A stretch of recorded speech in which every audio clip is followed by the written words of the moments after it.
Hey guys, Professor Bill, Comic Book University and Empyre, issue number 3. This was not a bad book, but I do still have many problems with it. All that being said, it's funny how, and I hate this about, certain things. Whenever somebody says, like, oh, Professor, you got to check out this anime. I don't really do animes. No, trust me, this is a really good one. Go and check it out. Okay, so I watched the first episode, and I hate it. I absolutely hate it. Well, yeah, sorry, I didn't like it. Oh, well, no, you got to watch like at least the first 10 episodes. Dude, stop.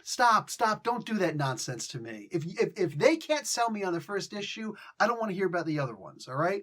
I make that exception sometimes for comic books, specifically when it's event, and I'm thinking to myself, this might have repercussions. They're promising there are going to be repercussions. We'll see. Anyway, so I want to know what's going to happen in here. And again, the funny thing is, I actually like the tie-ins and ancillary issues way better than I like the regular book, the event book itself, which I don't think has ever happened in the history of events from Inferno and beyond, this is so freaking weird. Anyway, guys, let's get talking about who made this comic book. We'll talk about some of the good things and bad things about the book in and of itself. So the story is by Al Ewing and Dan Slott. The script for this issue is Al Ewing.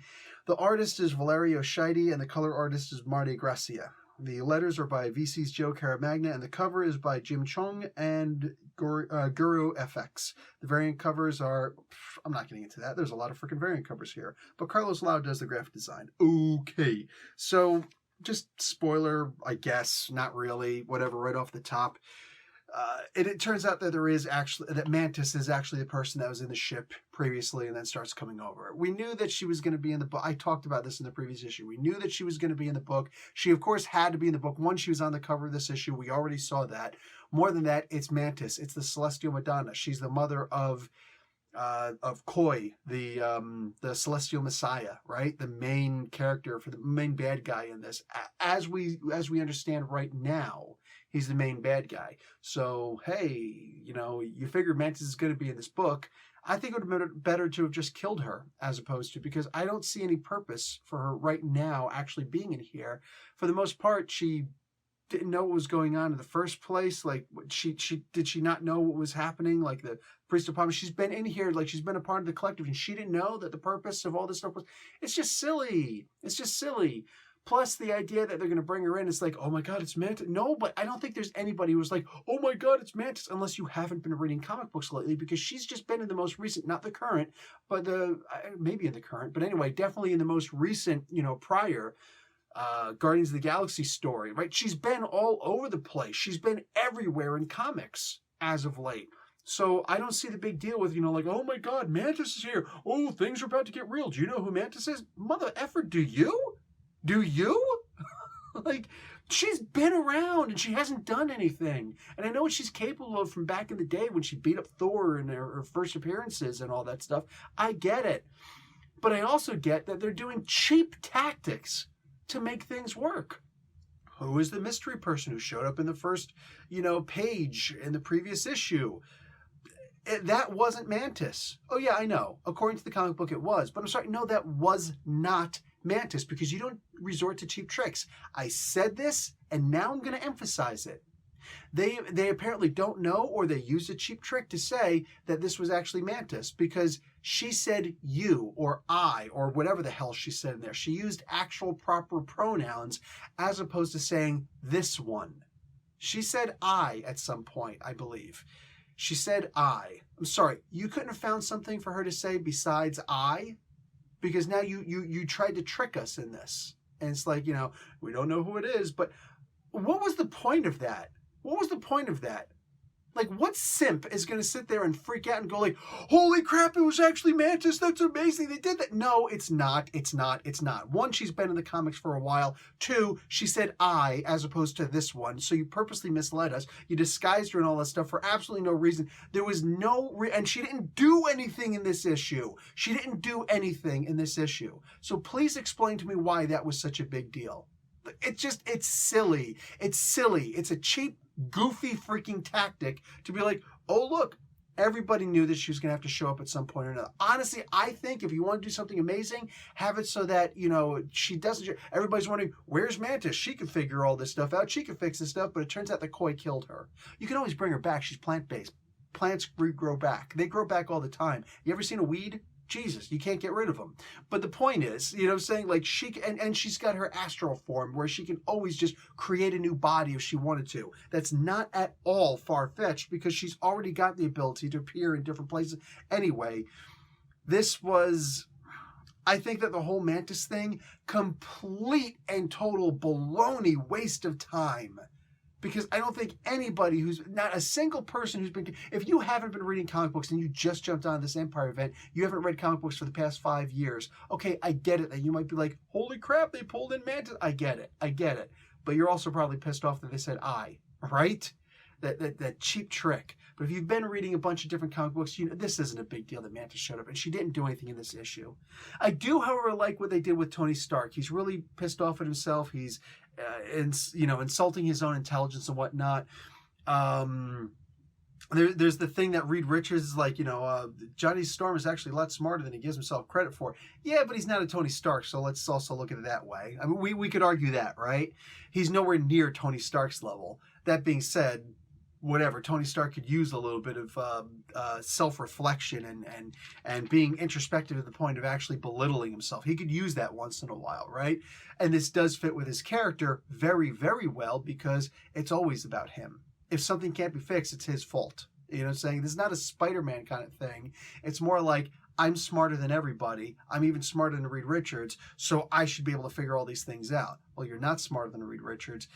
You're not as smart as you'd like to think you are. Johnny Storm isn't as smart as he thinks he is, and you're not as smart as you think you are. You know what I'm saying? But all that being what it is, this is a great meeting of the minds. I love seeing these two working together. I love the idea that they're pointing out, I've always got my 4, close to my chest so that, I'm a reminder of my family.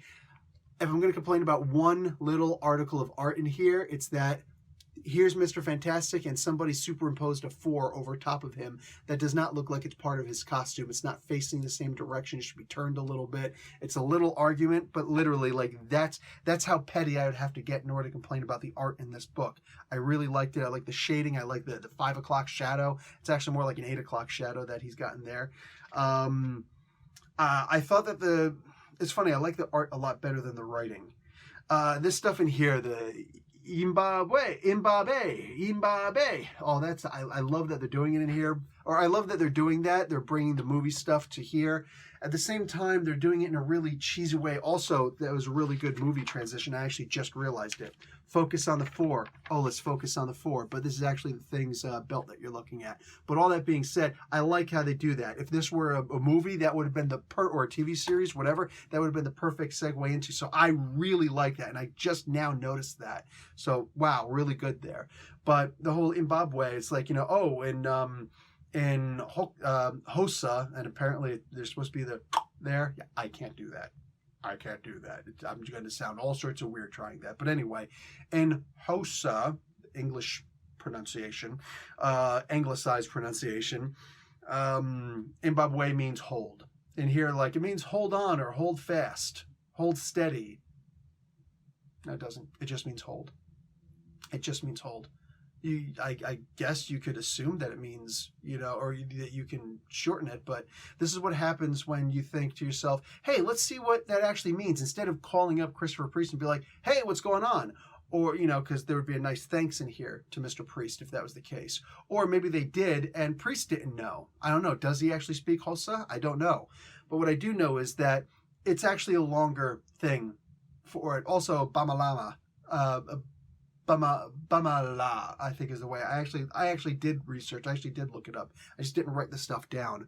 But all that being said, like, there's multiple ways to say it. Also, it only means hold. If you want to say hold on, there's another word you add on the back of that, just like in English. Or if you want to say hold steady, there's another word you add on to that. To mean, if you want to say hold fast, there's another word you add on to that. So it's Yimbabe something else, right?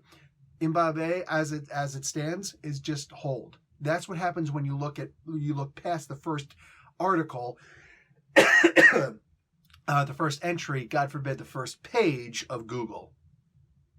Just saying. Or actually do a Google Translate, which they clearly did not do here. The whole thing on here was kind of cool. I liked it. They were kind of, patting each other in the back. It was, but at the same time, it was kind of childish, you know what I'm saying? But it was a little bit childish the way that they did it. Took too long. It was kind of whatever, but I do love that they actually got to the point where it's clobbering time. I thought it meant it's clobbering time. That sounds like something that the Thing would do. I did like that. This whole part was clearly a Dan Slott thing. You know what I'm saying? So it was getting to the really good part, but the way that they got to it, really sloppy to me. Black Panther is called the most dangerous man alive. I'm okay with that. I'm okay with that. He should be considered the most dangerous man alive. He's a king. He's in charge of a kingdom. Probably the most powerful king, well, definitely the most powerful kingdom on earth. I would actually be more afraid of getting in trouble in Wakanda than I would in Latveria. You know what I'm saying? Because, well, not getting in trouble. Getting in trouble, I'd be more afraid there. But anyway, I'd be more... We've seen that Wakanda is very hard to invade, but Latveria gets invaded all the time. You know what I'm saying? So it is what it is. That's what happens when you just have one man, Dr. Doom, in charge of everything. Meanwhile, Black Panther, it's not just one great man like it is in Latveria. It's one great nation full of a lot of the best minds being pulled from this wealthy resource of people, of educated people who can come forth and just be specialists in their fields, you know what I'm saying? And nobody did that better than Christopher Priest. And I genuinely miss those days where Priest was writing Black Panther and actually had like a group, a retinue of people who worked for him. He, always in communication with somebody, not just Shuri. Like, he'd be in communication with a lot of people. Hey, he's able to take down Mephisto that way. Like, it makes sense, and it was beautiful, and I loved it. Here, they're just calling him the most dangerous man alive. Yes, I believe he's the most dangerous man alive as far as Koi's point of view. Because remember, you could look at, let's say like the most dangerous woman in the galaxy is Gamora, but just on Earth, the most dangerous woman alive is Elektra, right? So let's say you've got Elektra in Madripoor and you're in America. Is she the most dangerous woman alive? Sure. But now, same exact scenario, except there's also another woman standing there, let's say Black Widow, with a gun to your head. Now who's the most dangerous woman alive? In your perspective, it's Black Widow, because she's the one who's actually got the gun right there. Right? I know there's a whole bunch, like, Elektra is everywhere. She could come out of the gun. She's the bullet. It's a possibility. I'm not discounting that. But, so... is he the most dangerous man alive? According to Koi's viewpoint, yes, he 100% is. So there's a lot of ways that you can look at that, and I appreciate that that's the way that this was done, that he is considered the most dangerous man alive. This, I think, was more of a Ewing point, because, yeah, when you think about the contingent, like Christopher Priest talked about the Galactus contingency, and Ewing actually made the Galactus contingency that Black Panther had in the Ultimates book that he was writing. So there's a lot happening in here, and for the most part, I don't know. Just like I said, when Mantis shows up, it's like literally, who the hell cares? It's the end that was particularly interesting to me, and I'm not going to get into that ending here because that's just not what I'm here for. So on Thursday night, I'm going to try and do probably around like 7 o'clock. I'm going to shoot for 7 o'clock Eastern Standard Time. I'm going to try and do a full review of all of these Empyre books and tie-ins for the week, where I can actually talk about the spoiler that happens at the end of the book, because this is interesting. This is interesting, and it plays off of a lot of other writing, and I dig on that. I dig when you do things like that. So the thing that I like the most about this book is the one thing that I can't really talk about unless it's a spoiler review, right? So anyway, I'm going to do all that stuff later, and for now... okay book. Like I said, I like the tie-ins more than I like the regular series in and of itself. But it is what it is. Anyway, more on that on Thursday. I'll talk to you guys later. Professor Bill, Comic Book University. Class dismissed.